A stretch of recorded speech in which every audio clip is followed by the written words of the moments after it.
टिटवाळा न्यूजच्या बातमीचा दणका. बल्लाळी मातादे मंदिर टेकडीवरील अनधिकृत विद्युत कनेक्शन खंडित.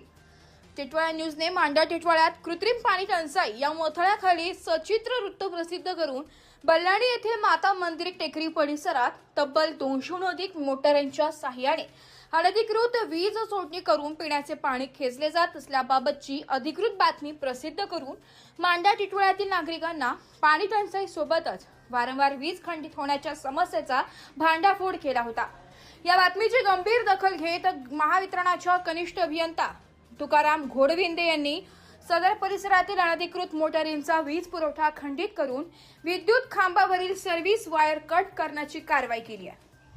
त्यामुळे अनधिकृतरित्या चोरीची लाईट वापरून वीज दाबाची समस्या निर्माण करणाऱ्यांना चांगलीच चपराक बसली आहे. मात्र चोरीचे वीज जोडणी घेणाऱ्यांवर विद्युत चोरीचा गुन्हा दाखल झालेला नसल्याचं समजतंय.